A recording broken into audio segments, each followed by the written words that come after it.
All right, so welcome everybody. This is the Session 5 Sports Podcast. My name is Deji Olajide, and today we have a very special guest, and I'm really excited about who we're bringing on today. This gentleman I've met through his sister Ruth, and he just has an incredible story, and I'm looking forward to you hearing more about his story. And we have no other than Mr. Sam Gado. Sam, how you doing, man? I'm doing very well. Thank you so much for having me. Um, I should give you fair warning that we have four children, four young rambunctious boys in the house who have been instructed that they need to be quiet, but it no guarantees, but we will make the most of it, and hopefully it adds some color to this next cut to next 30 45 minutes or so. Absolutely, man. You gotta love the children, right? Yeah. So Thanks for okay, having me. Thank you so much for having me. absolutely, man. I'm glad you're able to join us. And where are you joining us from today? I am in Lynchburg, Virginia, which is not home. I We moved here from from St. Louis to here about 18 months ago, and it has been home ever since. Awesome, awesome. I'm currently in San Diego, California. Um, Originally from Corona, California, but I'm down here for vacation with the family. So Nice. yeah, we're gonna do like SeaWorld and we're gonna go to the zoo and a whole bunch of other things. So it's gonna be a pretty eventful weekend here. Yeah, I hope it's restful and restorative. Yes, I'm hoping so too. Yeah. Okay, Sam. So give us like a quick, Spark Notes version of a little bit about your story. We know, of course, that you played in the NFL for the Green Bay Packers. But just tell us a little bit more about just kind of your story and where you've gotten to where you are today. Yeah, had the privilege of being born and raised in Nigeria. And I came here in 1991 with my family, preceded by my dad, who came up here to South Carolina for seminary.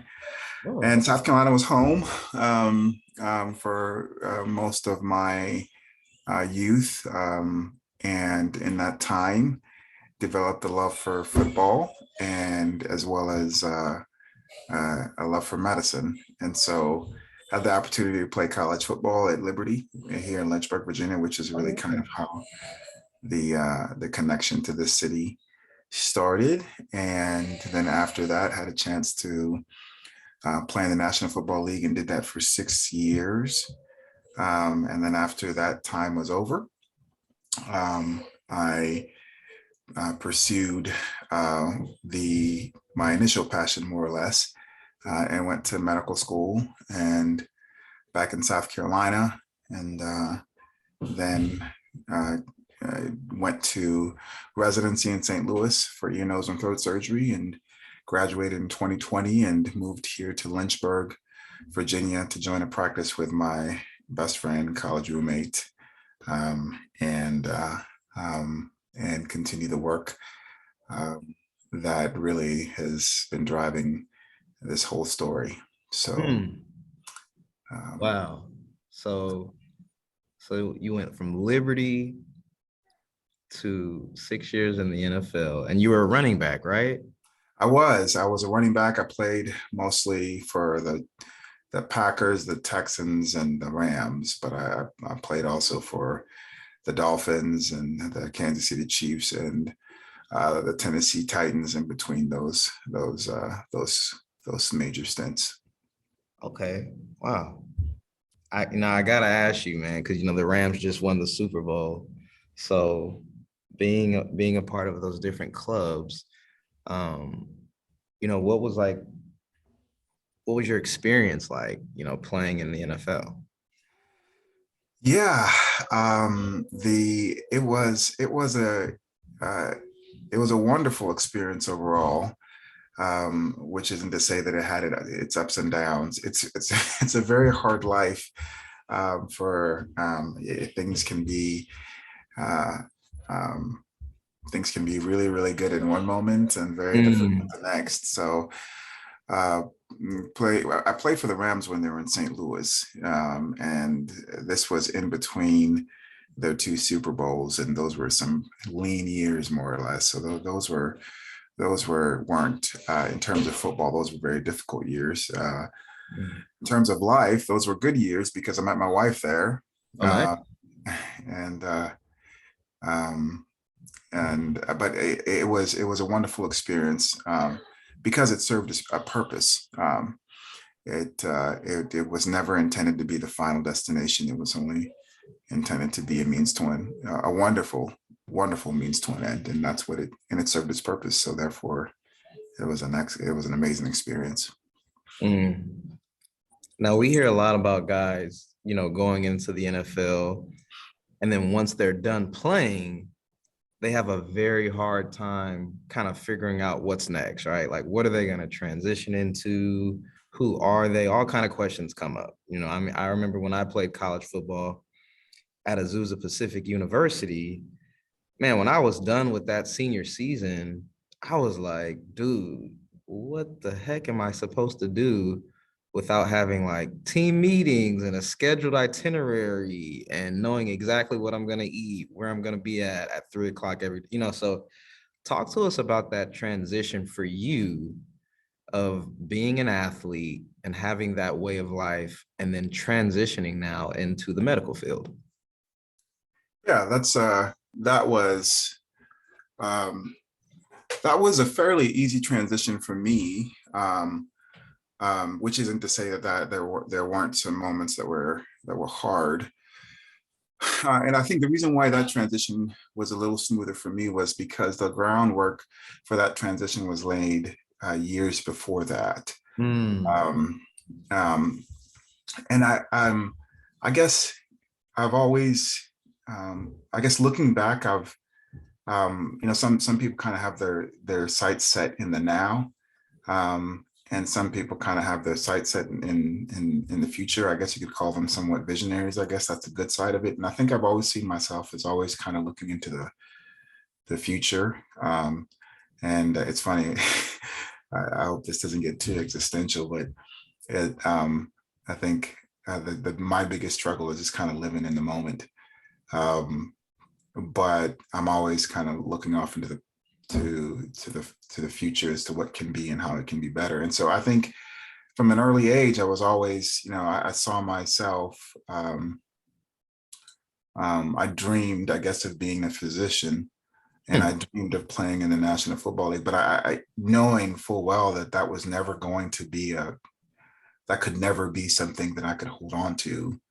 And so it just never, playing football never seemed like something that I would have to, that I could bank the rest of my life on. So it helped to kind of know going in that it was going to end one day, and that there needed to be something else that was driving it. And so really, like, football was never the focus. I enjoyed it and I loved it. And so I pursued medicine. And so knowing that I was pursuing medicine, that was going to be the end game, when that happened, the groundwork was laid. And so now it was a matter of, deploying the measures that I'd placed, or that the Lord had really allowed me to develop to make that transition, which was going to med. I mean, I'd already taken the tests and taken the courses necessary to go from medical school, or go from college or from professional football to medicine. So when that was all done, it was just a matter of, okay, well, it looks like God has closed that door to continue playing. So now let's begin the process of medicine. So it was really helped by knowing full well that this was going to end, and I needed to kind of start putting things in place before that process started. So you had a plan. Like, you had a plan of, hey, football is only going to last me so long. This is my vision. This is my long-term kind of goal here. Correct. Correct. And at the risk, um, and I really, I kind of feel like it was more given to me by the Lord, because so I mean, I don't want to sound like I had the foresight. Yeah, I don't want to make it seem like this was all my idea. A lot of this stuff, a lot of these things, was the tuggings and leanings that the Lord had placed on my heart that I didn't initially embrace or that I had to kind of submit to. Ah, So the desire to be a physician was really rooted in the desire to go back to Nigeria, which is not something I initially wanted when the Lord put it on my heart sometime in 8th grade. And then during that process, I mean, God just kind of worked on my heart and really just challenged me. I remember my sophomore year in college in some random, I mean, just in I don't, I've never really had a moment like this before, but I just felt it almost sounded like as if he came in an audible voice saying, do you think you can do a better job with your life than I can do with it? ooh. And I remember where I was and what was going on, and it wasn't a spiritual moment. And I just said, okay, whatever you have, I'll do it. And so ever since then, I think ever since then, I've kind of made the attempt to just submit myself to the things that I think God is calling me to, whether I like them or not. And it's amazing what's happened. And so, I think the fact that I became a doctor, I think I have to wonder if it was just a function of obedience and kind of submitting to what seemed very distasteful at the time.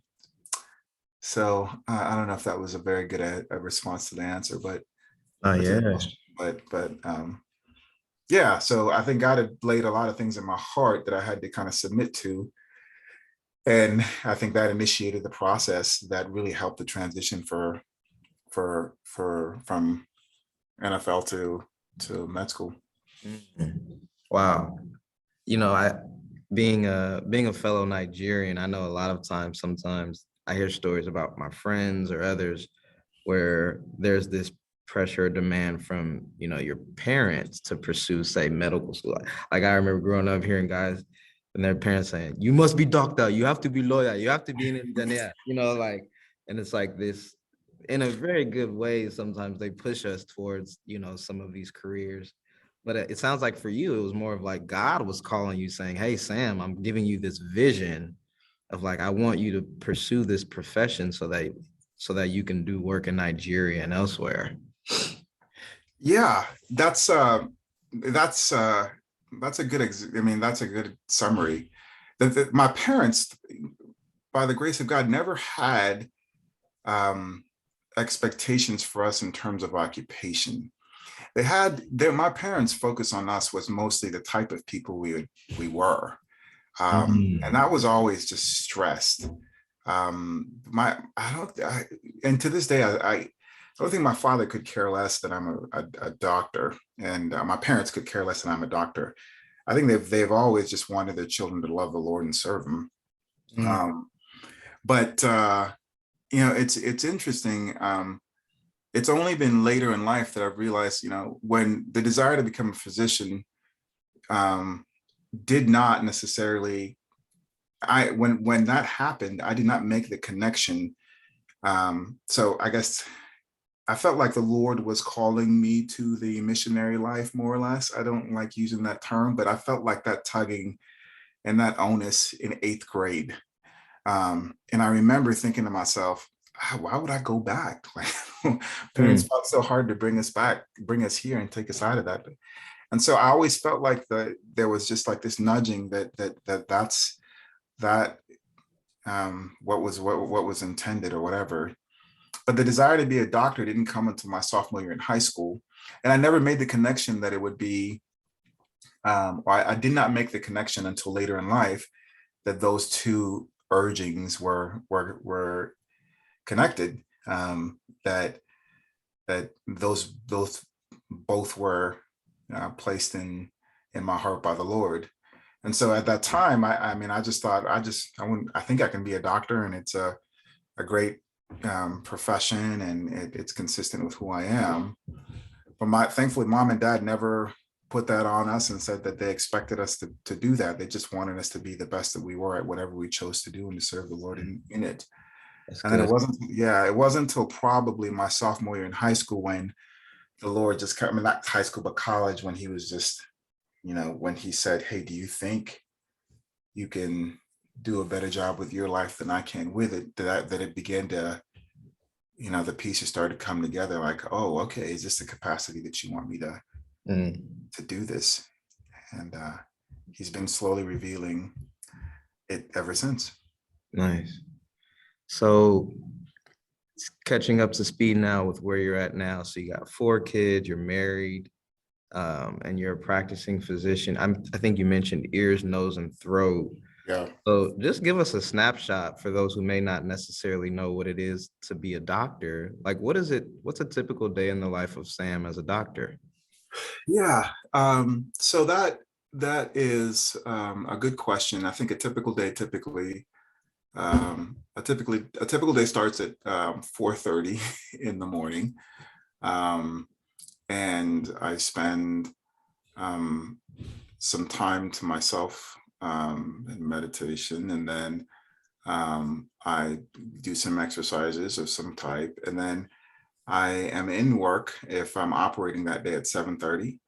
And some days I operate the whole day, some days I only operate half the day. And then I'm in the office or seeing patients in the clinic for the other half.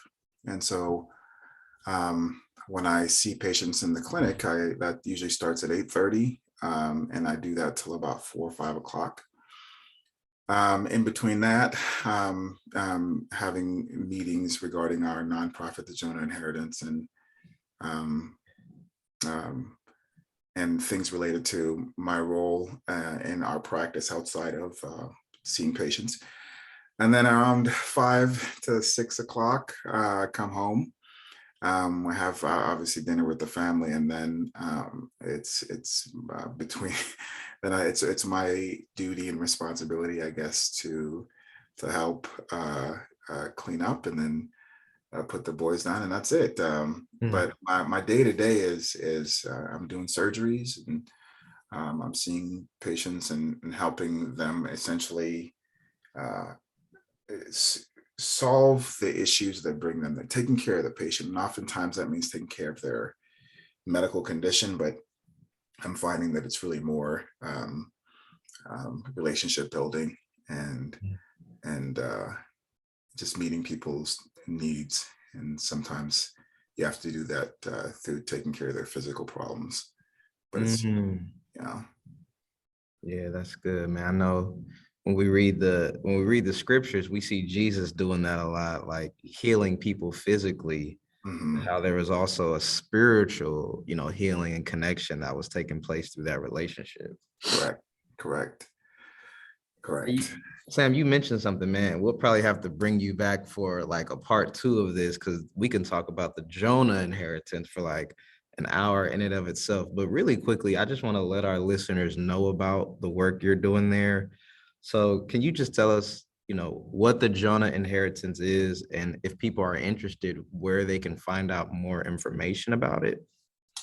Yeah, the Jonah Inheritance, our overall goal is to preach the gospel, or using healthcare. And we want to do that by partnering with the physicians in Nigeria to help them meet this huge healthcare need. So Nigeria is one of the most populous countries in the world, and yet it has one of the worst healthcare infrastructures, period. I think it's got the 4th worst health infrastructure in the world.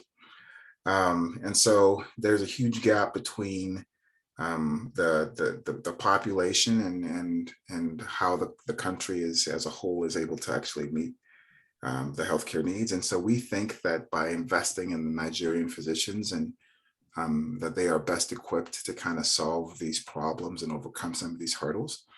And our goal is to essentially give them the tools and the equipment and the infrastructure they need to do that. And so we are building a clinic there as a part of our first step in a grander scheme to address the healthcare needs in Nigeria and to bring the gospel to the people practically.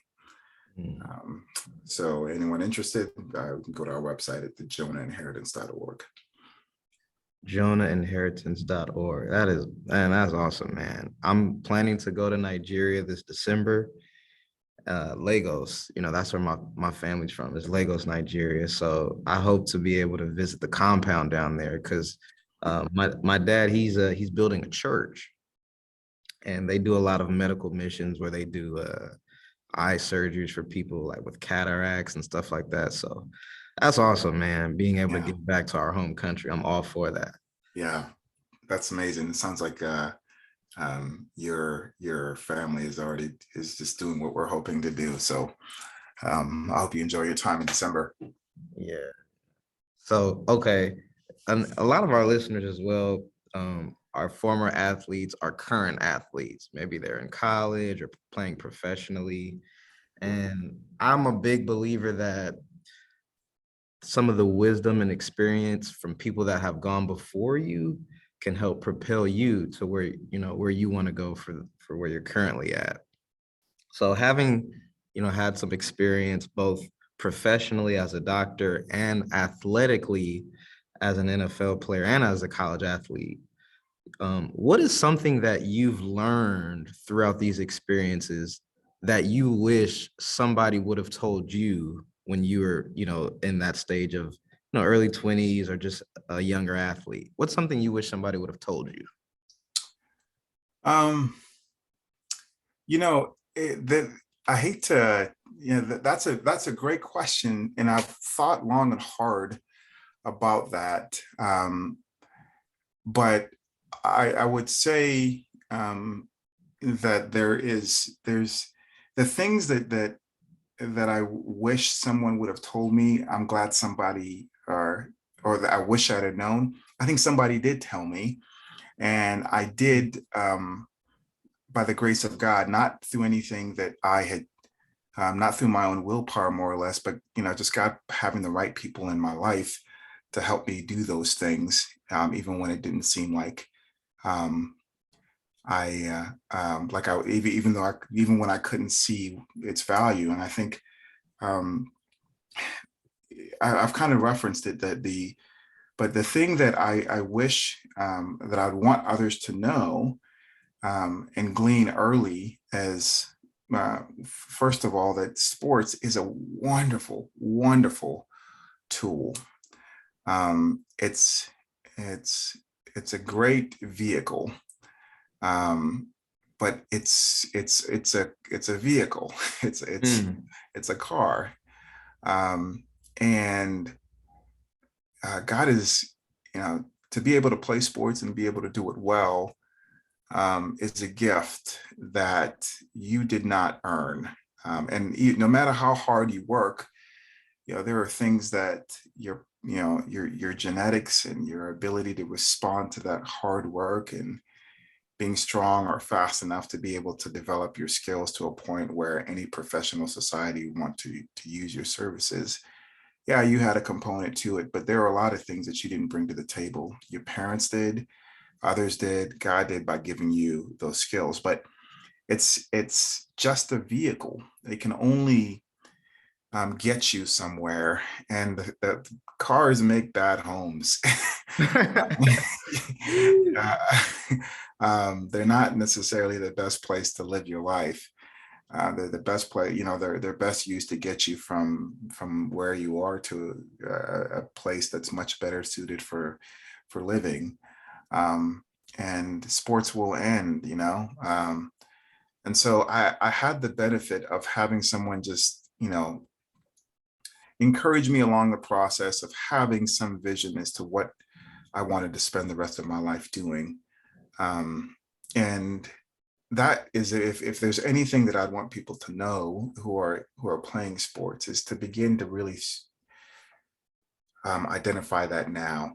And that, finding who you are, or finding what you enjoy, and whatever it is that you can spend your life doing, and giving purpose, really is rooted in who you see yourself to be. And I think a lot of us as athletes, for our lives, are being told that that's what we are, because that's what we're lauded for. But that isn't who we are. It's just something that we do, and it's a part of us. But there's, I think trying to discern and find who you are as a person, independent of this particular thing that you do well, is important in learning and gleaning what it is that you should be doing after sports is done. So in summary, I would say that, find find who you are and what makes you you, um, and not spend the time, or not invest or think of the sport as the end in itself, but it's only a means to an end. And I think that end is different for each person. But when you can begin to identify and see yourself as something more than just an athlete, more or less, I think it begins to open the possibilities for something much more meaningful in life, whatever that is, for each person. Oh, that's so good. So good, bro. See, even what you just said right there, man, I wish I had like a Sam in my corner to pull me to the side and say, hey, Deji, like, football is not gonna be everything, and that is so, like, that's so key. You're talking about purpose. So session 5 is the organization that really is housing all of the work we're doing with this project with Session 5 Sports.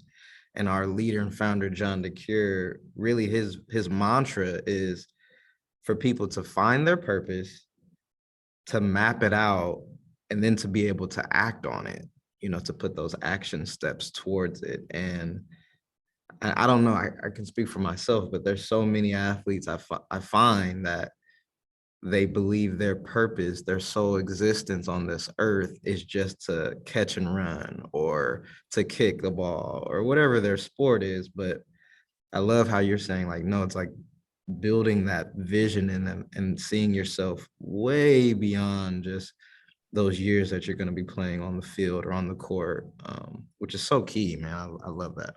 Yeah. I think it's a message that truly every human needs to understand. It's not specific to us, but I think we're given this amazing tool to really, get us. To get us wherever that's supposed to be, and it's so good that it sometimes deceives us into thinking that is like ultimately the end, and it's not. It's just a really, really good way to get there. All right, I got 2 questions for you, and then we're gonna come to a close, and you're gonna give our benediction. Pastor Sam in the house. So, okay, I wanted to ask you this, man, because I'm a big sports fan. So, what is your favorite memory, or it could even be funny, whatever, just your favorite memory from playing sports? Your favorite memory of all time? Yeah, my favorite memory is really rooted in I had my rookie year, on my birthday. It was my first start. Wait, when's your birthday? November 13th. Oh, nice. Yeah, and I was playing. I was with the Packers. We were playing the Atlanta Falcons, which is a team very close to where I grew up, and it was my first start, and I had a good game that game. But what the game itself, I had better games in the league per se, but that game was the first, good game I had, more or less. But what sticks out to me at that time was my whole my family and the whole community, like my trainer, my coaches from high school, all came to that game. And I had a game that was very memorable. But I remember just being so happy that they could see it, that their effort and their time, I guess that game to me was not just like a game for, another game for me to have that I could enjoy, but it was really more like a gift to these people. And my dad was out of the country at the time, and my sister was calling him and just giving him updates and saying, "Dad, you will not believe what your son is doing," and just picturing my dad, um, just in Nigeria, not being able to watch this game, but hearing the updates play by play as it's happening, and my coaches and my family, I think, and my mom, my sisters, and just everybody that was important to me there watching this happen. I think that was the most memorable and special moment for me that I still kind of carry to this day. Um, Mm. and it was just a reminder that we don't really get to where we're going by ourselves. We really stand on shoulders of others. And in that moment, it was just so good for those shoulders that I was standing on to kind of receive, like the reward of their labor, and seeing that, and seeing me do so well at that moment. It just felt like it belonged to them more so than it did for me. To Wow. me. Mhm. That's what's up, man. So that was that at the Falcon Stadium? Yeah, that was the Falcons. And it was real special. I wish Dad was there. I think that's probably the only thing that would have made it better, but he was part of it, even though he wasn't in attendance. That's awesome, man. That's awesome, bro. Mhm. All right, last question I got for you is what is the biggest challenge that you were faced with? This could be med school, this could be in your life, whatever. What is the biggest challenge you were faced with, and how did you overcome it? Um, so, what is the biggest challenge I would, with regard to just life in general, or football, or becoming a physician, or um, it, are you speaking generalities, or do you have specifics in I mind? would say specifically in becoming a physician, that whole process of to get to where you are now, like med school, becoming a physician, specifically that part. Yeah, so that's easy. Um, in that sense, the biggest challenge that I have had to overcome, and I could say to some degree I'm still overcoming it, Yeah. is realizing in the world of sports, and in the world of sports, you're very familiar with people who have athletic giftings, that are just better than yours. I remember a friend of mine, Andre Davis, he's a receiver that played for the Browns, the Patriots, and the Texans, went to Virginia Tech, incredible athlete. He was a track star. But I remember one year I spent all off season training, and we were playing together down in the Texans, and he had just had a baby, and he did not spend the off season doing anything but Mm. just eating bonbons and taking care of his wife and his new child. And we showed up for off season conditioning, and I was in the best shape of my life, and we were doing drills, and here he was on the first day, having not run for probably 2 or 3 months, and he was striding and just cruising and just beating me. And Mm. I was not a slow person. I mean, I ran a 4.4, Ooh. and in my combine workouts, and I did that several times. And that's not to boast. That's just really to show how fast he was. And here I am in shape, and he wasn't, and he was just better. And so, like, you understand that, but Mm. he just did not have to work as hard to get those kind of results as I did. And I learned that in the medical process, that the same thing that went to people's physical skills applied to people's mind.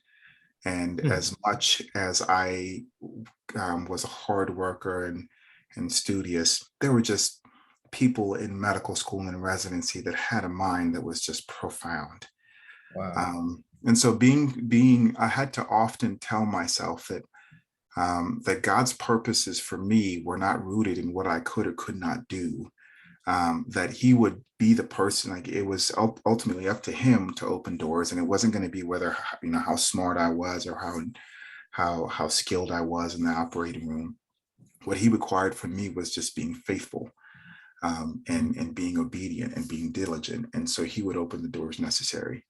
And so all of our children are named after people, or their names have meanings that hearken to that challenge during that process, during those training years, where God was continually reminding me that I am never going to be good enough to get anything. What He opens doors and He closes doors, and what He requires from me is my faithfulness and my obedience. And He would do with my work what He thought was necessary. So to not leave to leave the outcomes to Him, and to just enjoy the process and of walking with Him along that road, and He would take me where He felt like I needed to go. So that was by far the biggest challenge, and I still have to face it today, reminding myself that don't hold so closely to outcomes, be faithful, work hard in the moment, but put your, my identity is not rooted in what I can accomplish or how good or smart I am. It's in my personhood in Christ, and as a child of God, and ultimately enjoying that process really opens the door for whatever outcomes may come, whether they're perceived to be good or bad. Yeah. That has been by far the biggest thing to overcome on a daily basis. Just reminding myself who I am and how things come to be. They don't come to be from the work of my hands, because many people work hard, and they don't have the same outcomes that I've had.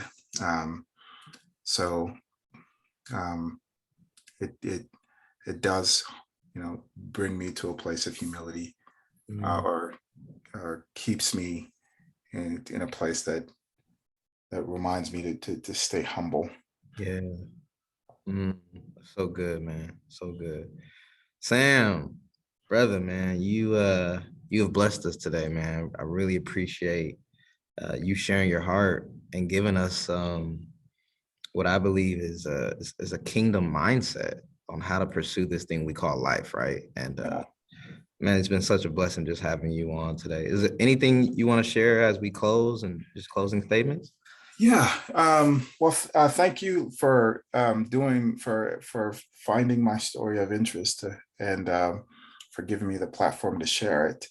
And my hope and prayer is for those listening that they can trust the Lord with their lives, and not. It may seem difficult, and it may not seem like something that you may want for yourself. But God is a good God, and I think what He has for us is far greater than what we can have for ourselves, if we can actually move ourselves to submit to that, which is a very difficult thing. So I hope this encourages people to do that. And if it's just one person, then I think it was worth it. So thank you for having me. Yes, man. And we're gonna bring you back. So just be ready for that.